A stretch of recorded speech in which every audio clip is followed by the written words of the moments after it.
पूर्णिमा moon landing conspiracy theory speech. साल 1969 जुलाई की 20 तारीख, पूरी दुनिया ने टीवी स्क्रीन पर एक ऐसा नजारा देखा जिसे इंसानी इतिहास का सबसे बड़ा पल बताया गया। एक इंसान ने पहली बार चांद पर कदम रखा। नील आर्मस्ट्रॉन्ग ने वो मशहूर लाइन बोली थी, ये इंसान का छोटा कदम है, लेकिन पूरी इंसानियत के लिए एक बड़ी छलांग। दुनिया जश्न मना रही थी, हर जगह यही चर्चा थी कि अब इंसान धरती से बाहर भी पहुंच गया है। लेकिन सवाल ये है कि क्या सच में इंसान चांद पर गया था, या फिर ये सब एक ऐसा खेल था जिसे पूरी दुनिया के सामने परोसा गया। यही है वो रहस्य जिसे हम मून लैंडिंग कॉन्स्पिरेसी थ्योरी कहते हैं। उस वक्त की पृष्ठभूमि समझना जरूरी है। 1960 का दशक, अमेरिका और रूस के बीच चल रही थी स्पेस रेस। रूस पहले ही दुनिया को चौंका चुका था, सबसे पहला सैटेलाइट स्पुतनिक भेजकर और सबसे पहला इंसान यूरी गागरिन को अंतरिक्ष में भेजकर। अमेरिका पीछे रह गया था और उसकी सुपर पावर वाली छवि को बहुत बड़ा झटका लगा था। अब अमेरिका को हर हाल में ये साबित करना था कि वही असली लीडर है, और इसीलिए उन्होंने दुनिया के सामने पेश किया अपोलो 11 मिशन। आधिकारिक कहानी ये कहती है कि नील आर्मस्ट्रॉन्ग, बज एल्ड्रिन और माइकल कॉलिंस नाम के 3 अंतरिक्ष यात्री उस मिशन का हिस्सा बने। आर्मस्ट्रॉन्ग और एल्ड्रिन ने चांद पर कदम रखा जबकि कॉलिंस ऊपर ऑर्बिट में रहे। ये घटना अमेरिका की जीत के तौर पर पूरी दुनिया में फैलाई गई। लेकिन वहीं से सवाल उठने लगे।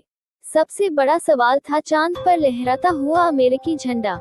चांद पर हवा ही नहीं है, तो फिर झंडा हवा की तरह कैसे हिल रहा था?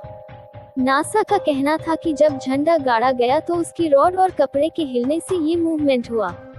लेकिन कई लोगों का तर्क था कि वैक्यूम में वो झंडा इतनी देर तक हिल ही नहीं सकता। दूसरी बड़ी बात थी चांद की काली रात। वहाँ कोई वातावरण नहीं है, मतलब आसमान में असंख्य तारे बेहद साफ दिखने चाहिए थे। लेकिन चांद की हर तस्वीर में आसमान पूरी तरह काला था, एक भी तारा नजर नहीं आया। नासा ने सफाई दी कि कैमरे का एक्सपोजर सेटिंग ऐसी थी कि तारों को कैप्चर करना संभव नहीं था।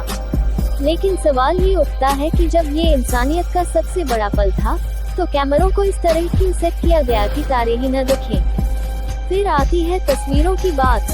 कई तस्वीरों में अंतरिक्ष यात्रियों और लैंडर की परछाइयां अलग अलग दिशाओं में जा रही थी, जैसे वहाँ कई लाइट सोर्स मौजूद हों।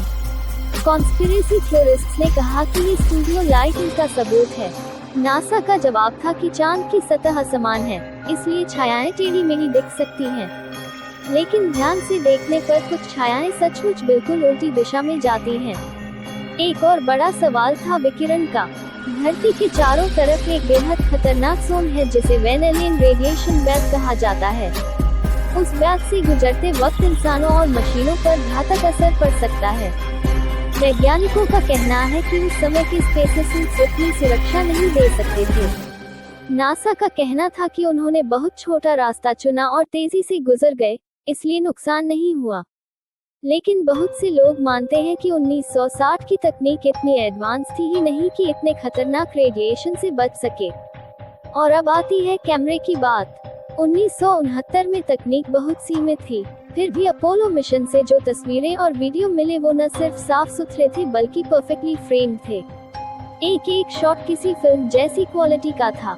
इसी वजह से लोगों ने कहना शुरू किया कि शायद ये पूरा शो हॉलीवुड में फिल्माया गया था। यहाँ तक कहा जाता है कि मशहूर निर्देशक स्टैनली क्यूब्रिक, जिन्होंने 2001 ए स्पेस ओडिसी फिल्म बनाई थी, उन्होंने नासा की मदद से ये शूट किया।